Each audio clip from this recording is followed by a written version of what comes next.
तैयार करती हैं और कैलाश पर्वत से आज वृंदावन के लिए मेरे बाबा भोलेनाथ मैया पार्वती के साथ उस रास में सम्मिलित होने के लिए चलते हैं। वहां से आए तो एक कवि का भाव है कि एक दिना भोले भंडारी और बन के ब्रज की नारी वृंदावन आ रहे हैं, वृंदावन आ रहे हैं। एक दिना भोले भंडारी बन के ब्रज की नारी वृंदावन आ रहे हैं, वृंदावन आ रहे हैं। भंडारी बन के ब्रज की नारी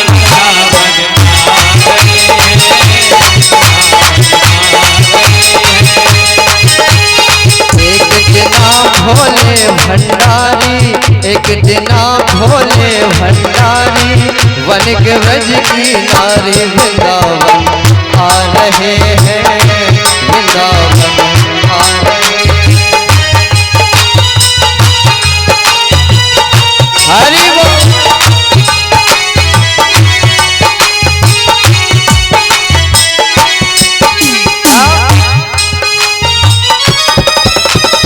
मैया मना करते हैं अब भी मान जाओ स्वामी, लेकिन बाबा नहीं मानते। पार्वती से बोले मैं भी चलूंगा तेरे संग में, तेरे संग में।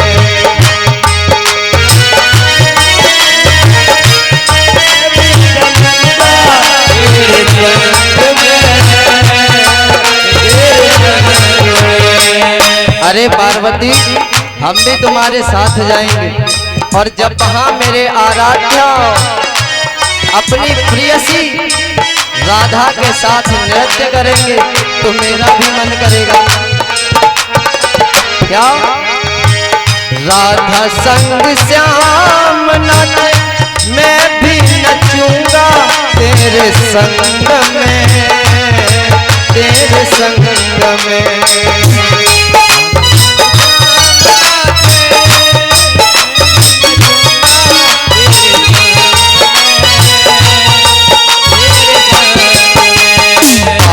बार पीछे से बोले, बार बार पीछे से बोले मानो बात हमारे वृंदावन जा रहे हैं, वृंदावन जा रहे हैं।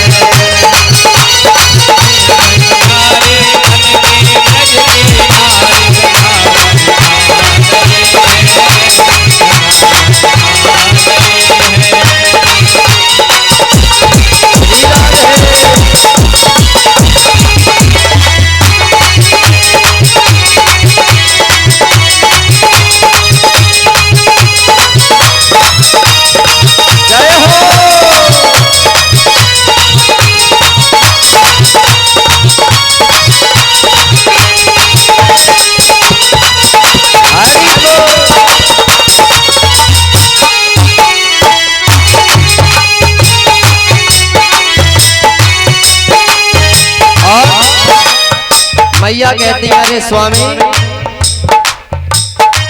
हे मेरे भोले बाबा कैसे ले जाऊं तुम्हें संग में, तुम्हें संग में। मेरे भोले बाबा कैसे ले जाऊं तुम्हें संग में।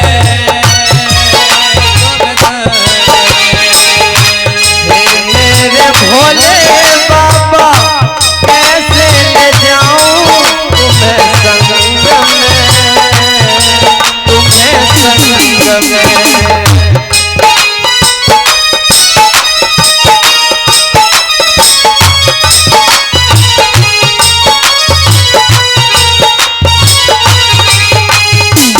मोहन के सिवा वहाँ दूजा पुरुष ना हो संग में, हो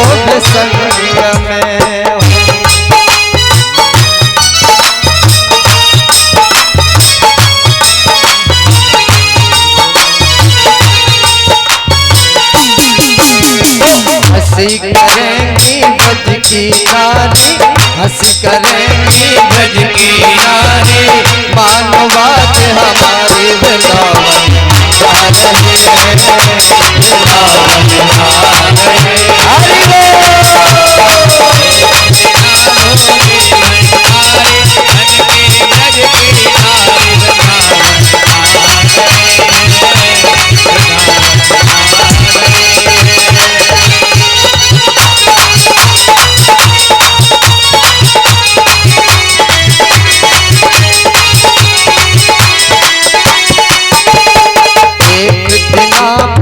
हरि भंडारी बन करके ब्रज नारी वृंदावन आ रहे हैं, वृंदावन आ रहे हैं, वृंदावन आ रहे हैं। क्या बोलना पड़ेगा? राधे राधे, जोर से बोलना पड़ेगा, राधे और जोर से। राधे। हे राजन परीक्षित, बाबा भोलेनाथ पहुंचे तो मेन गेट पर मेरे श्याम सुंदर स्वयं खड़े हुए, एक एक करके समस्त गोपियों को उस निधि वन के अंदर लेते। अब नंबर आया पार्वती मैया, पूछताछ भी अंदर हो गई महाराज। अब बाबा भोलेनाथ घूंघट लगा के खड़े हैं इतना। भगवान बोले कौन की बहू है? अब जब वो कौन की बहू हो तभी तो महाराज आवाज दे। अब तो चुपचाप खड़े हैं। पार्वती मैया ने पीछे से कहा, अरे मोहन, ये हमारे पड़ोस में अभी एक नया विवाह भयो है, उसी के छोरा की बहू। बोले अच्छा, इस ब्रज के अंदर कौन के छोरा को विवाह होवे और मोकू पतो ना चले? ऐसो कैसे हो सके? अरे गोपी, मोकू बेवकूफ मत बना। जैसे ही मेरे गोविंद ने हाथ बढ़ाया तो बाबा का घूंघट खुल जाता है, और जैसे ही घूंघट खुला तो सामने मेरे भोलेनाथ खड़े हैं।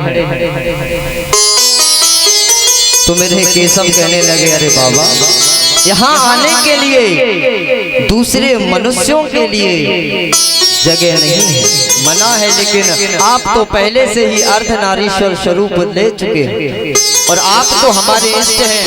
आपसे किसने मना किया जो आपने ऐसा वेश धारण किया? तो बाबा कहने लगे, हे इष्ट, आप तो जानते हैं कि जब जब इस धराधाम पर आपका अवतार होता है तो उस समय मैं आपकी लीलाएं देखने के लिए अवश्य आता हूँ, चाहे मुझे कोई भी रूप लेना पड़े।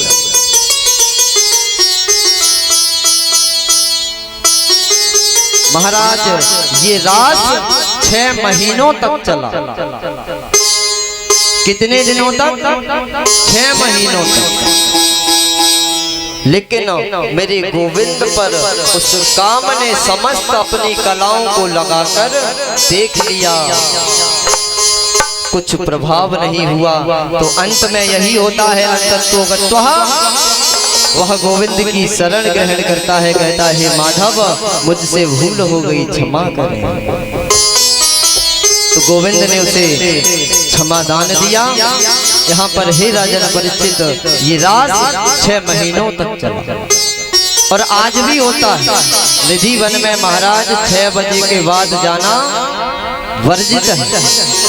समस्त पशु पक्षियों को भगा दिया जाता है, ताला लगा दिया जाता है और उस मंदिर के अंदर नए वस्त्र राधा जी के और कृष्ण जी के लिए रखे जाते हैं। 2 दातून रखी जाती हैं और सुबह जब कपाट खोले जाते हैं तो वो दातून चबाई हुई मिलती है और वस्त्र ऐसे मिलते हैं जैसे मानो उन्हें किसी ने यूज किया।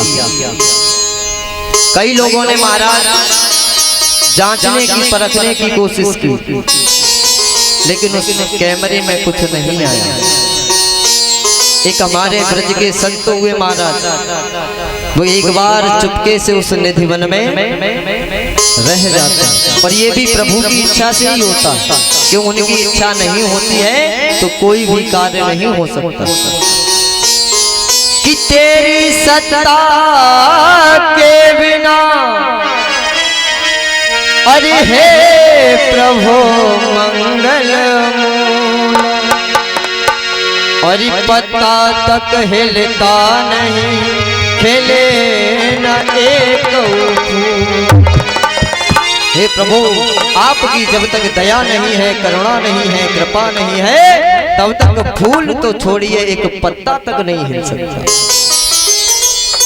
तो वो संत जो चुपके से उस निधिवन में रह गए, वो गोविंद की कृपा से, उस किशोरी की कृपा से। और जैसे ही महाराज समय हुआ, गोविंद और मेरी राधा रानी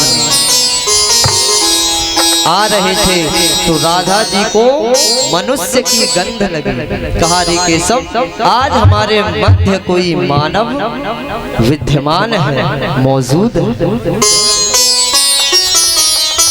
और जिन संत ने दर्शन किया था महाराज,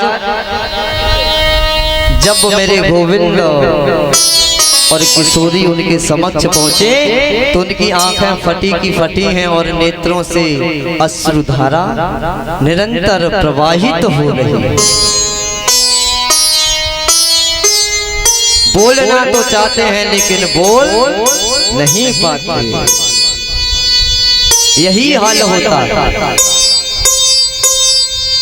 जिसने उस दृश्य को देखा, या तो महाराज पागल हो गया या फिर बोलने लायक नहीं रहा। एक बार एक बंदर ने भी देख लिया था, तो वो महाराज जब सुबह मिला तो उसका भी यही हाल था, आंखों से अश्रु बह रहे थे लेकिन कोई हलचल नहीं। कुछ क्षणों के पश्चात उसका प्राणांत हो जाता। ऐसा नहीं है कि रास उसी समय हुआ था, रास महाराज आज भी होता है और प्रतिदिन होता है। रात्रि के समय महाराज निधिवन के आसपास जितनी भी बिल्डिंगें बनी हुई हैं, सभी को ब्लैकआउट कर दिया जाता है, पर्दों से ढांक दिया जाता है, लाइट नहीं जाती उसमें।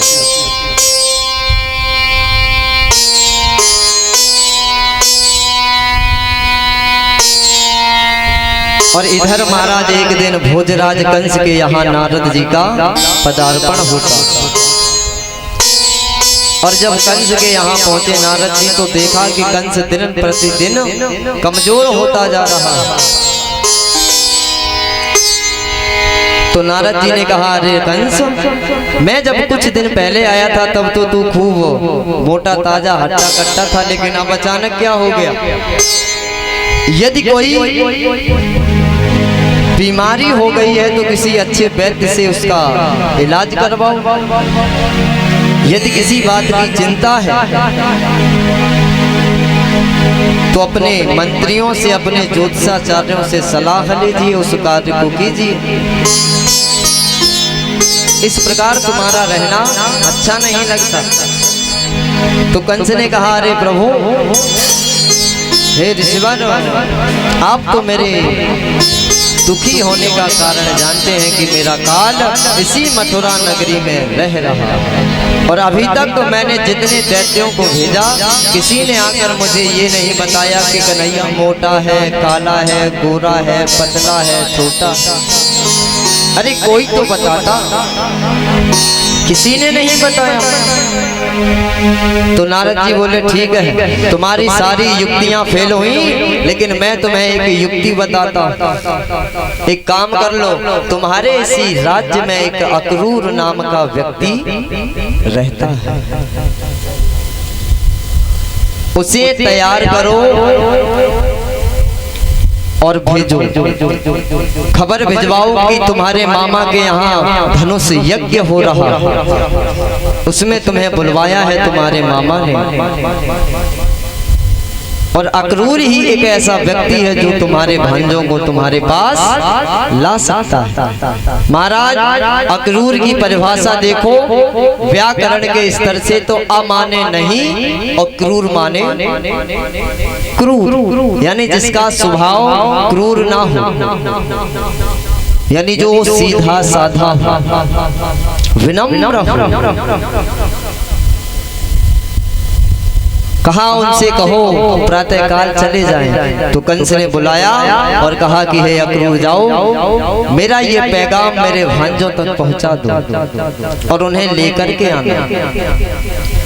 तो अक्रूर महाराज अपने घर गए और प्रातः काल होते ही उन्होंने अपना रथ लिया और रथ में विद्यमान होकर विराजमान हुए और चल पड़े। जाते जाते सोचते हैं कि मैंने अपने इस जन्म में कोई ऐसा काम तो नहीं किया जिससे कि मैं प्रभु की सेवा में जा रहा हूं, और मुझे अपने कई जन्म याद है मैंने कोई पापों की तो कह नहीं सकता, लेकिन कोई पुण्य नहीं किया, कोई दान नहीं किया, कोई जप नहीं किया, कोई तप नहीं किया, लेकिन पता नहीं क्यों वो मेरे गोविंद अपनी सेवा में मुझे बुला रहे हैं। आज अक्रूर महाराज जा रहे हैं और कहते हैं क्या कि जप किया नहीं, तप किया नहीं, हे गोविंद, कि जप किया नहीं, तप किया नहीं, और कुछ दान भी हमने है दिया नहीं हो, दिया नहीं।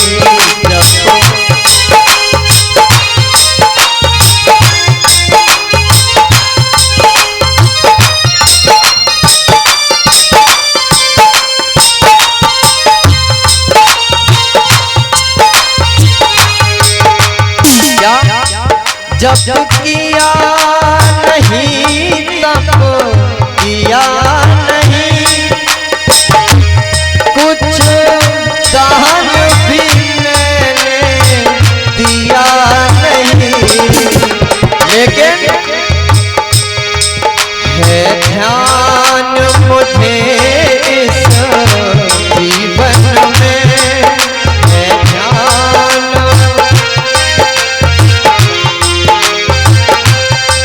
कृष्ण का नाम भी लिया नहीं हो, लिया नहीं।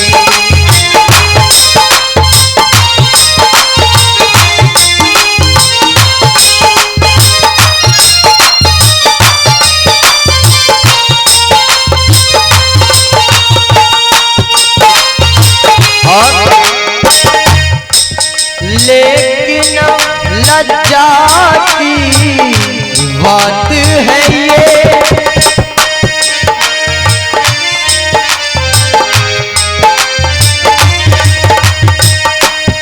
मैं कंस दूत कहलाता हूँ। हरि बोल।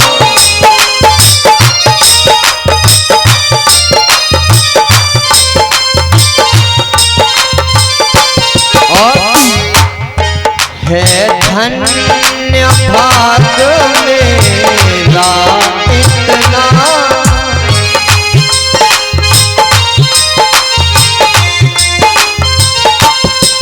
है धन्य भाग मेरा इतना, प्रभु की सेवा में जाता हूँ, जाता हूँ।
कहते हैं मुझे पूर्ण विश्वास है मैंने इस जन्म में कोई जप तप नहीं किया, और मेरे लिए ये लज्जा की बात है कि मैं कंस का दूत बन के जा रहा हूँ। कि ददर्शम कृष्णम रामम च व्रजे गोदोहनम गतौ पीतलीलम बरधरौ सरदम क्षणो गतः। और जैसे ही ब्रज के अंदर पहुंचे तो क्या देखा कि यशोदा मैया गायों को दुह रही है, उनका दुग्ध निकाल रही है। संध्या के समय पहुंचे तो बलराम जी महाराज और भगवान कृष्ण नीलांबर और पीतांबर डाल करके दोनों भाई खड़े हैं। दौड़ करके गए, काका काका कह करके चरणों को पकड़ लिए। आज देखो महाराज, भक्त की भक्ति में कितना दम है, एक भक्त की भक्ति कितनी प्रबल है कि तीनों लोगों का स्वामी महाराज आज अपने भक्त के चरण पकड़ रहा है। भक्ति करो तो महाराज ऐसी करो, दिखावे की नहीं। हम प्रभु को चाहें, हम प्रभु को चाहें, ये बड़ी बात नहीं है। हम प्रभु को चाह लें, ये बड़ी बात नहीं है। बड़ी बात तब है कि हम प्रभु को चाहें और प्रभु हमें अपना बना ले। और ये कब संभव है? जब हमारी भक्ति में दम होगी, हमारी भक्ति प्रबल होगी।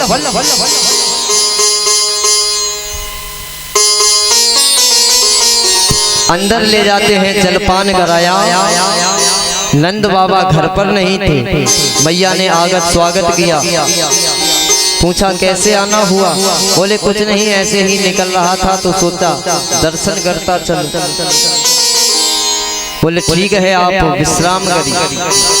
अक्रूर महाराज लेट गए तो बलराम जी और भगवान कृष्ण दोनों चरण चापने लगे। चापने का मतलब समझते हो? हाँ जी, चापने का मतलब समझते हो? कम से कम मुंडी तो हिलाओ जिससे पता लगे कि हाँ समझ आ रहा है या नहीं आ रहा है।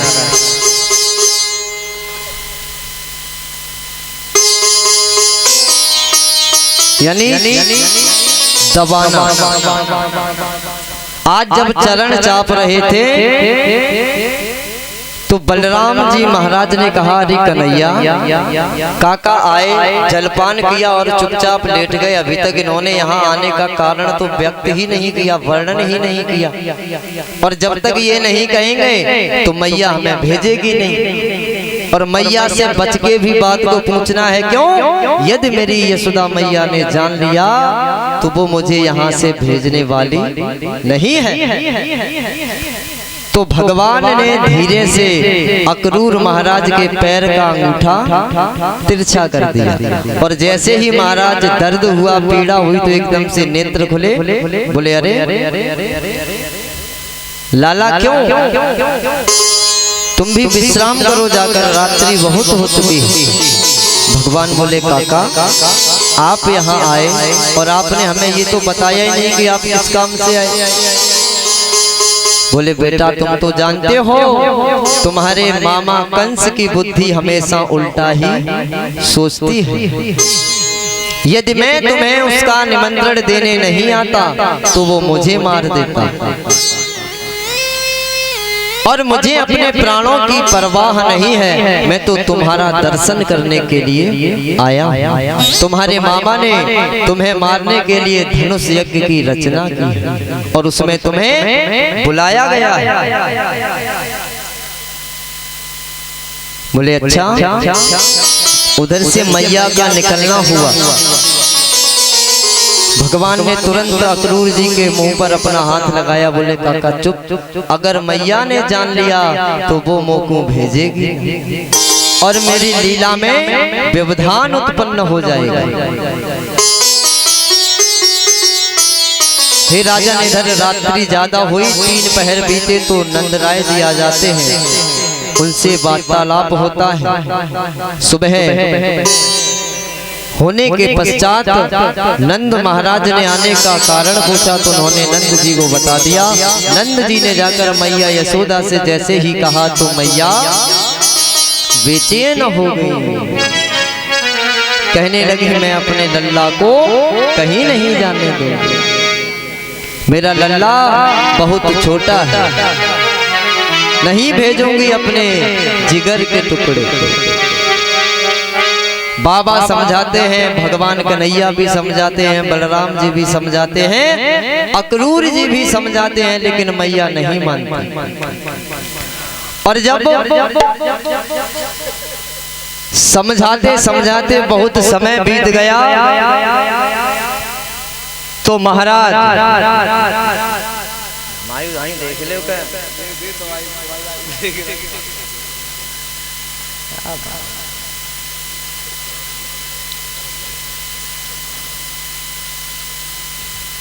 प्रेम से बोलिए गोविंद भगवान की, बोलिए बांके बिहारी लाल की जय, जय श्री राधे श्याम। आज अक्रूर जी महाराज ने निवेदन किया, सांत्वना दी कि मैया लाला को भेज दो। भगवान ने भी कहा रे मैया क्यों दुखी होती, मैं आज जाऊंगा, कल रुकूंगा और परसों आ जाऊंगा। मैया दुखी ना हो, मैं कहीं दूर थोड़े ही ना जा रहा हूँ, ये गोकुल रहा और गोकुल के बगल में मथुरा। आज जाऊंगा, कल मामा के यहाँ धनुष यज्ञ में भाग लूंगा, परसों तेरे पास आ जाऊंगा। बोले सच लल्ला? भगवान बोले हाँ मैया।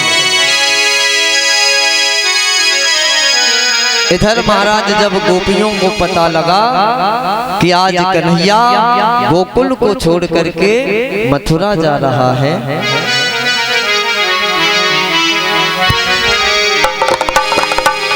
जैसे ही रथ में सवार होके निकले तो आगे गोपियां खड़ी हो जाती, कहती हैं अरे कन्हैया कहाँ जा रहा है? भगवान ने जो शब्द मैया से कहे वही गोपियों से कहा, गहरी गोपी मैं मथुरा जा रहा हूँ। बोले कब आएगा? बोले आज जाऊंगा, कल रुकूंगा और परसों आ जाऊंगा। गोपियां बोली मैं जानती हूँ तू बहुत बड़ा छलिया है, लेकिन तू हमारी भावनाओं को नहीं समझता है। कहती हैं गोपियां हे लाला कि श्याम गोकुल से मथुरा कब जाओगे, और श्याम गोकुल से मथुरा कब जाओगे, और खाओ मेरी कसम कब आओगे। कब जाओगे, खाओ मेरी कसम कब आओगे। श्याम गोकुल राधे गोकुल गोकुल श्याम गोकुल।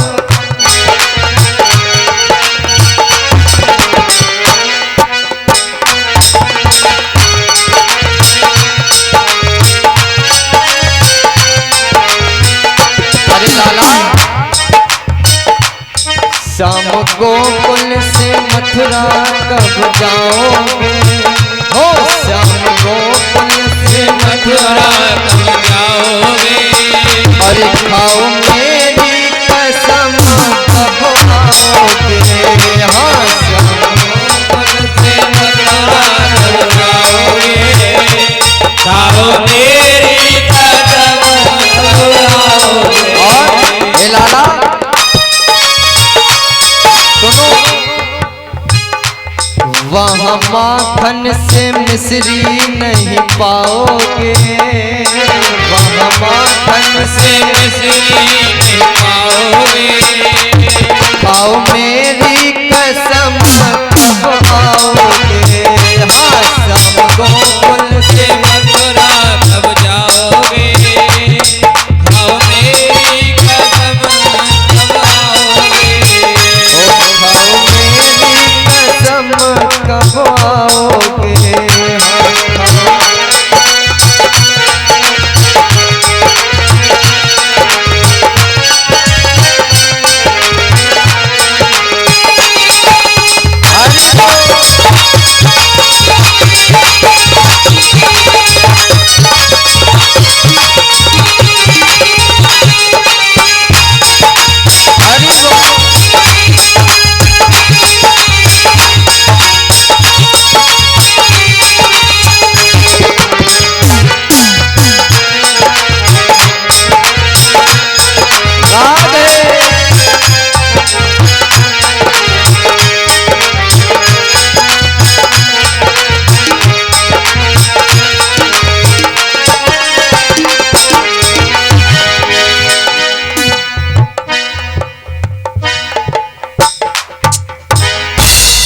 प्रेम से बोले गोविंद भगवान की बोलिए बांके बिहारी लाल भगवान ने वही कह दिया आज जाऊंगा कल रुकूंगा परसों आ जाऊंगा। गोपियां कहती हैं अरे लाला तू मुझे मूर्ख मत बना, मैं तेरे स्वभाव से अच्छी तरह परिचित हूं, तू बहुत झूठ बोलता और मैंने तुझसे प्रेम किया प्रीत की यही तो मेरी गलती हुई। क्या सुन और सुनता जा मुझे पता